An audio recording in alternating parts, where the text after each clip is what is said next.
Okay, good evening, Filipino radio broadcaster. So this is my comment sa inyong script. So etong intro or heading, so lahat ng page dapat meron yan. So hindi ko lang siya nilagay dun sa template para dire-diretso yung pag-type ninyo. So ilalagay nyo to after na. Pag natapos nyo na yung script ninyo, i-highlight nyo lang siyang ganyan, or si scriptwriter, si Amity.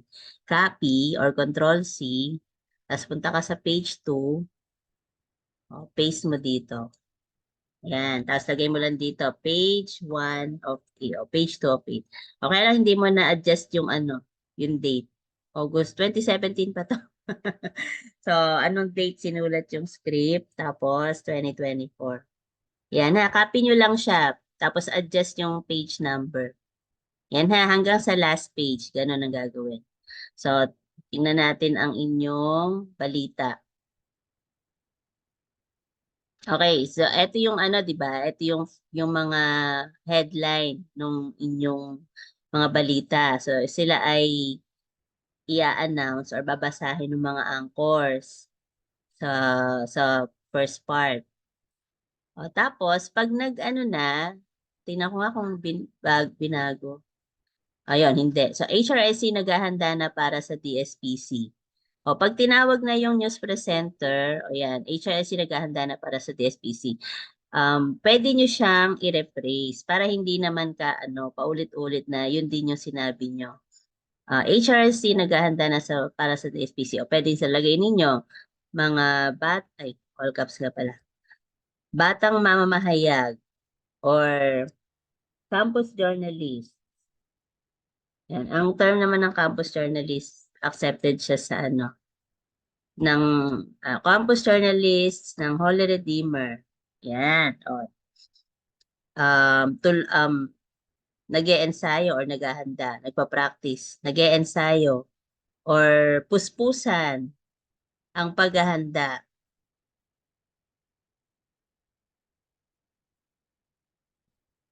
Puspusan ang paghahanda para sa DSPC. O, tapos kapag ganyan, pag acronym yung inyong lagyan nyo ng hyphen, DSPC.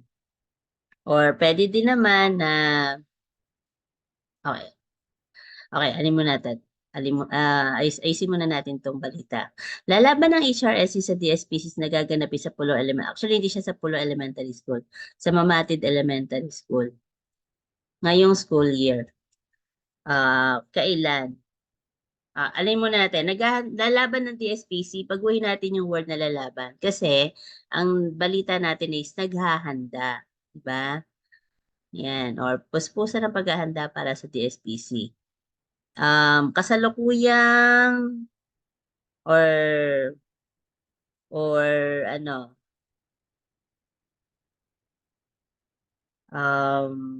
puspusang naghahanda ang mga naghahanda na. Yan, naghahanda na ang mga mag-aaral ng Holy Redeemer School of Kapuyaw. Buuin natin. Kapag una nating binanggit sa balita, bubuuin natin yung school o kaya yung event. Kabuyaw para sa gaganaping Division Schools Press Conference. Schools Press Conference. Yan. Sa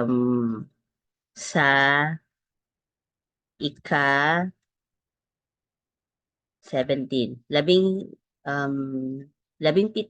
at 18. Sa ika-7, kapag Tagalog kasi, ayan dyan tayo, ganyan natin sinasabi. Pwede nyo i-spell para hindi na mag-isip yung yung magbabasa kung anong Tagalog term. Ika-17 at 18 labinwala. 18 ng Oktubre. Yan. Ayun, nag-aanda na ang mga mag-aaral ng Holy Redeemer School of Kapuya para sa gaganaping Division Schools Press Conference sa ika-17 at 18 ng Oktubre. Ang mga tagapagsanay ay nagbigay ng mga posisyon sa bawat mag-aaral na lalaban. So, iwasan natin yung ay ha. Kaya lagi nating inuuna yung verb para hindi natin magamit yung I. Halimbawa, ito, dito tayo magsisimula. Nagbigay ng mga posisyon sa bawat mag-aaral na lalaban ang mga tagapagsanay. So, babaguhin natin yung order ng sentence. So, transposed, yan ang tawag dyan sa English. Okay, pwedeng sabihin natin na nagbigay ng mga posisyon sa bawat mag-aaral na lalaban ang mga tagapagsanay na sina ang mga tagapagsanay na sina Binibining Rose. Alam bang basahin ng BB? Kapag hindi kayo sure, buuin nyo na. Binibining Rose. Binibining Rose. Binibining Kyla. Masyado mahaba. Binibining Kyla. Binibining Hana, Bea, or alisin na lang natin ito, sina Binibining Rose, Kyla, para hindi masyado mahaba. Binibining Rose, Kyla, Hana, Bea, Bea, Ann pa pala. Ann at Erica. Ayun. Bilang parte ng pagsasanay, ang bawat mag-aaral ay gumawa ng balita. Ayan, ay gumawa ng balita. Alisin na natin to. Ibahin natin to.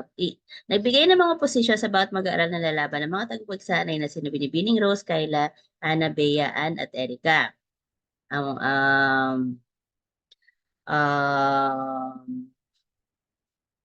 Ano yan? Sinanay,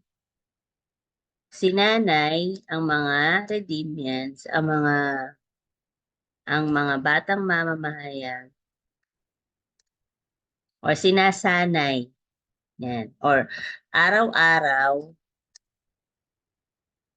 sinasanay ang mga batang mag-aaral sa iba't ibang kategorya. Sa iba't, teka lang, parang ako na gumawa ng ng balitang ito Iba't ibang kategorya. Araw-araw sinanay ang mga batang mag-aaral sa iba't ibang kategorya. Ayun, pwede na yun.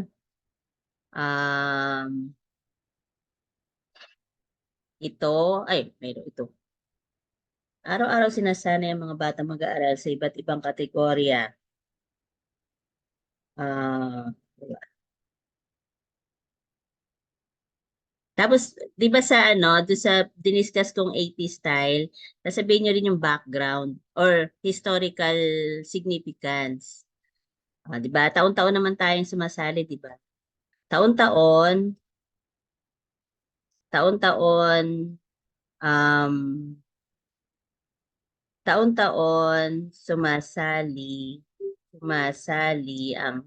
ang HRSC. Since nabanggit na natin yung HRSC, ang HRSC sa paligsahan sa pagsulat at pamamahayag. Journalism in Filipino is pamamahayag. Yan. O yan. Ako si Sofia Capole nag-uulat. Then, si Karina. Mga guro at staff pinasalamatan sa Teacher's Day. So, pwede nyong baguhin yung ano, ito, rewrite or rephrase. Ang balitang yan ay iuulat ni Lucas Laban. Mga guro at staff, o Teacher's Day, ipinagdiwang sa Holy Redeemer School. Teacher at Staff Day, ipinagdiwang sa Holy Redeemer School. Yan. Yung ano ulit ha, yung heading dito. Ay, pala.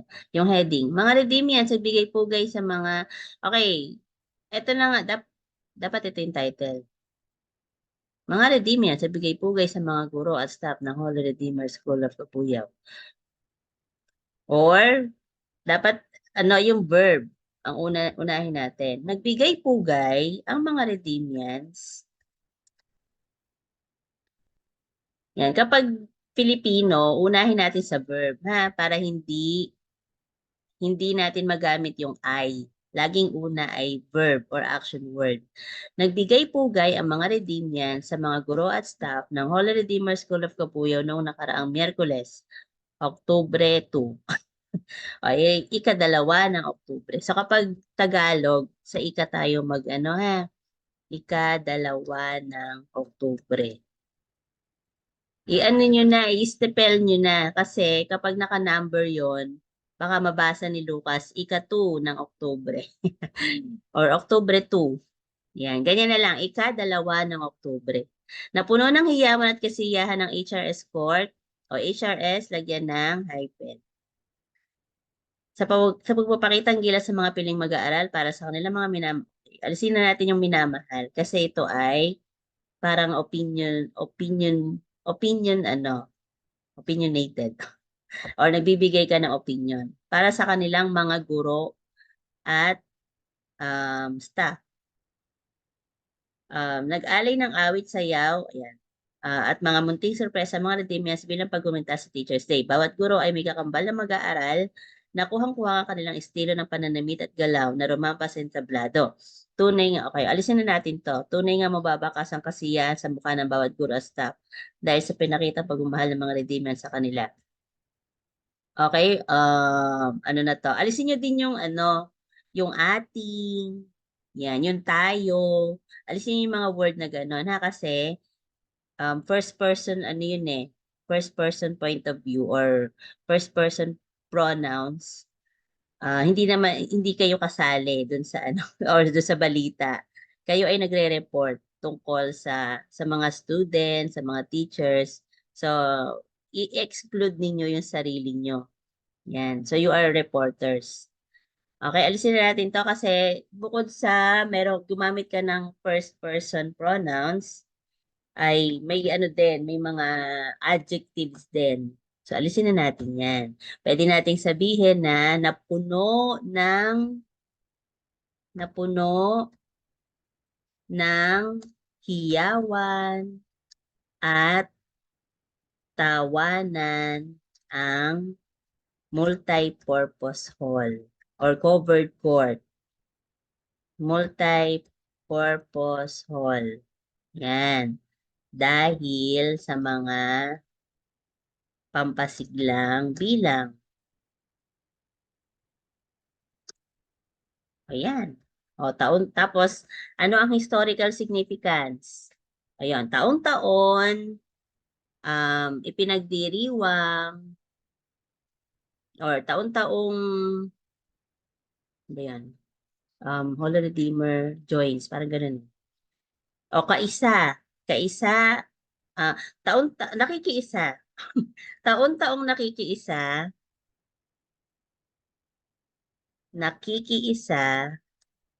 ang Holy Redeemer School of Kabuyaw sa pagdiriwang ng World Teachers Day. Ayun, okay na yan. Ako si Lucas Labay, naghahatid ng balita ngayon. Okay, susunod sa balita ngayon. Manlalaro ng Intrams at Pakitang Gilas.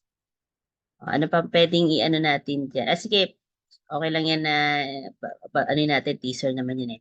Larong Pinoy pinakilala. Ipinakilala sa mga batang redeem yan. Magbabalik kami makaslipas sa isang paalala. Okay, infomercial. O, anong title ng infomercial? Ay, nasa ng infomercial nyo? Where's the infomercial? Ay, kulang ang iyong script. O, eto, infomercial. Anong title ng infomercial? Pwede nyo sabihin na Artificial Intelligence. Mabuti or AI. Mabuti o masama? Sino ang ano? Ay, si Amity din pala. Amity, ano mo na lang yung AI. Yung ano dito ha, script na infomercial. Yan. O, i-include mo yan sa revisions. Music paid up, ay na ulit. Nagbabalik ang balita ngayon. Manlalaro ng intrams na pakitang gilas. Or, ano ang pwedeng replacement or alternate type headline? Intrams to, di ba? Nagsabi na ba tayo ng intrams? Ay, campus journalist. Okay, intrams dito.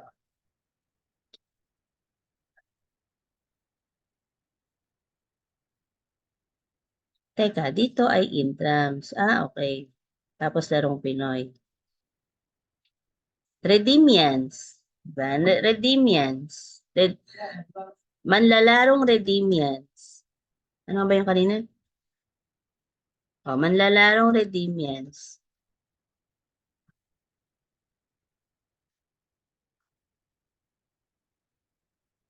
Redimians.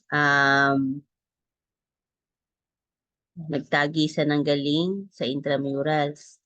Nagtagisan ng abilidad sa intramurals. Para sa detalye, narito mo rin si Sophia Capole. Sophia, salamat, Amity. Yung ano ulit dito ha, yung intro. Nagdiwang ng intrams ang HRSC. Oh, pag unang beses binanggit, buuin, Holy Redeemer School of Kabuyaw. Kung saan ang bawat isa ay nagpakita ng kanilang talento sa iba't ibang uri ng sports tulad ng basketball, badminton, volleyball at iba pa. Ang bawat estudyante at guro ay nagpakita ng kanilang suporta. Okay, I.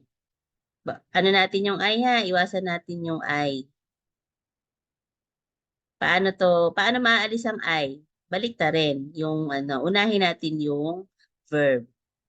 Yan, nagpakita ng kanilang suporta sa bawat manlalaro ang mga estudyante at guro. Okay. Ano na lang to, i-adjust lang. Nagpakita ng suporta sa bawat manlalaro ang estudyante at guro.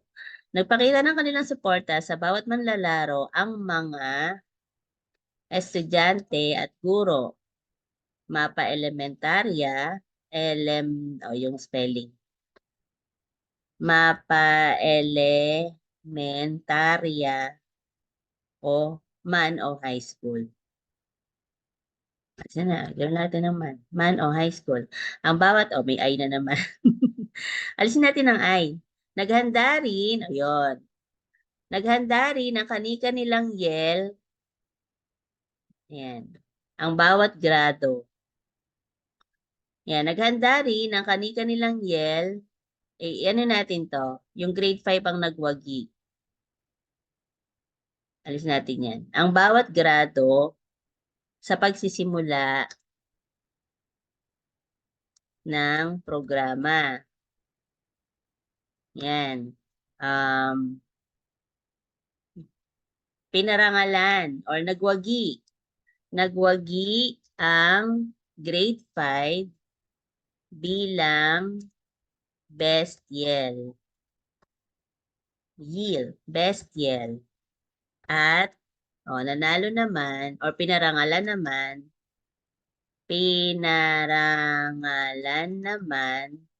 ang grade 8.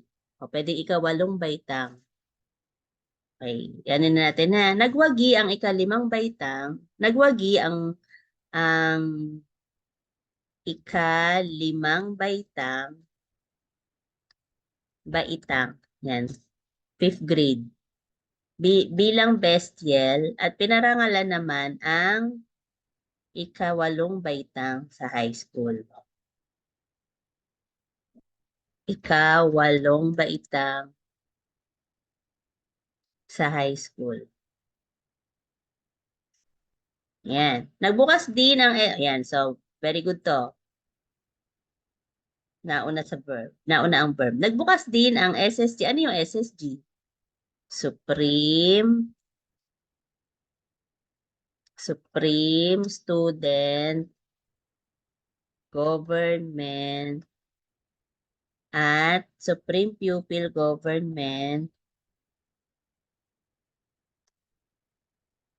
Yan, umahaba na itong anong to, balita na to. Government ng Redimians Hub, Movie Booth at Karaoke na nagsilbing libangan ng iba pang Redimians. Para sa balita ngayon, ako si Sophia Capole.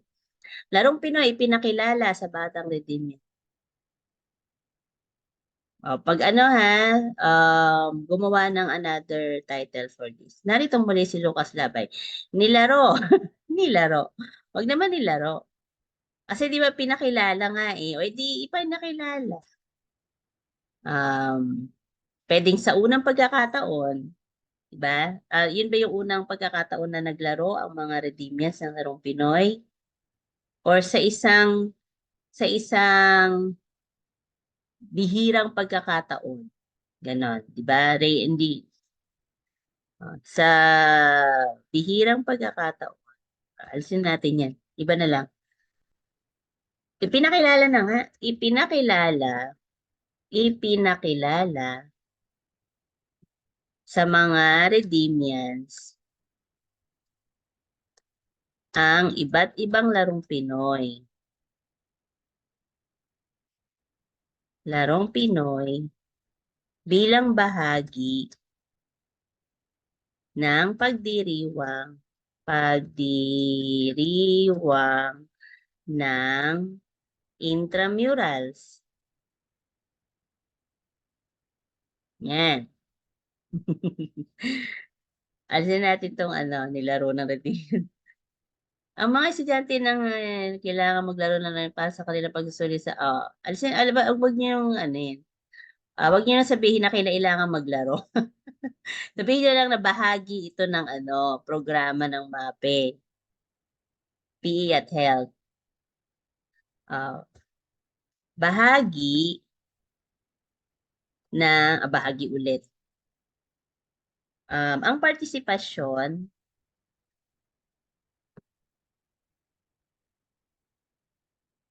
magkakaroon tuloy tayo ng partisipasyon ng mga mag-aaral sa larong Pinoy. Sa larong Pinoy ay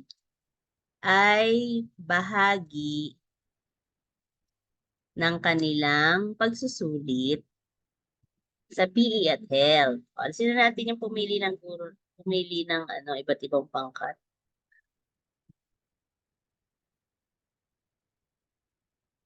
Tapos din yan, di ba? Binanggit dito na naging libangan siya ng iba pang Redimians. Isa ring paraan ang larong Pinoy upang makapaglaro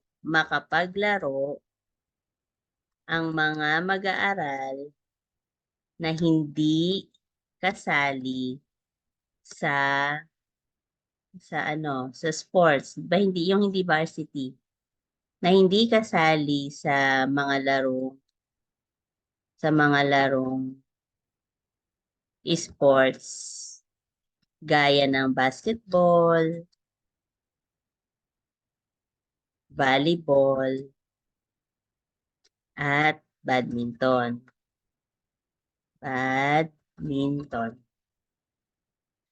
Ayun. Tapos yun, ito na, yung mga kadang-kadang, Chinese garter, kabilang sa mga laro kabilang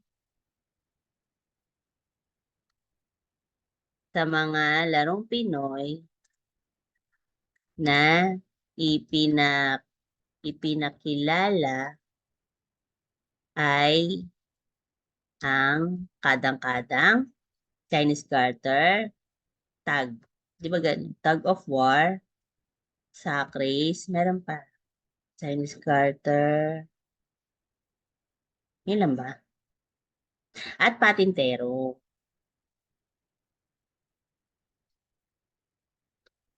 At patintero. Ayan, ako si Lucas Labay, nagbabalita. At yan po ang kabuuan ng mga harap. Amahan niyo kami muli bukas sa pagbabantay ng katotohanan. Ito ang balita ngayon. Ayun. Ayan na. So, ulit yung heading dito, yung merong page 1 out of 1. Ayan. So, revise your script. Yan, Amity. Tapos yung balita naman, halos ako na nagsulat. Ako na yung nagsulat ng yung first news. So, ganyan ang pagsulat ng balita. Exclude yourself, no? Ano kayo? You are reporters. Parang isipin nyo na hindi kayo student ng holidays. Hindi kayo student ng Holy Redeemer. Ibang ano kayo. Taga-ibang lugar kayo. Yan.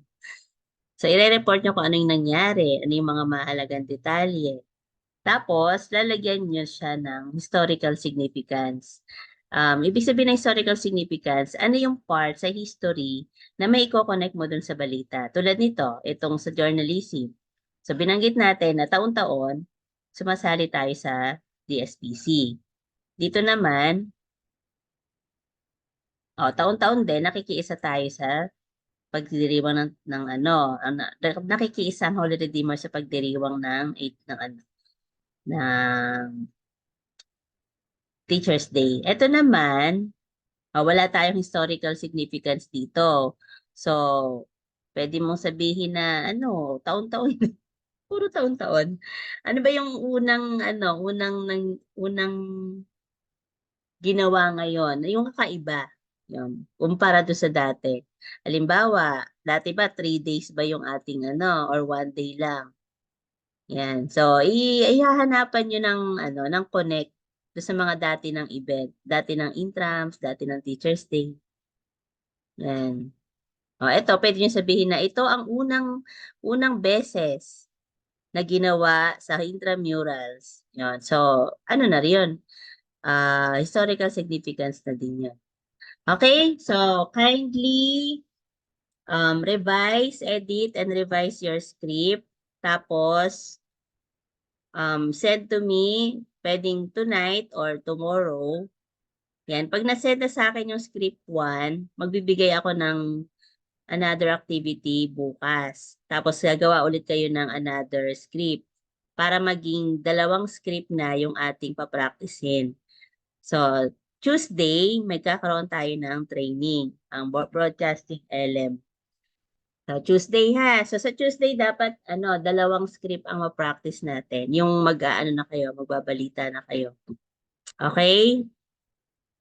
So, yun lang.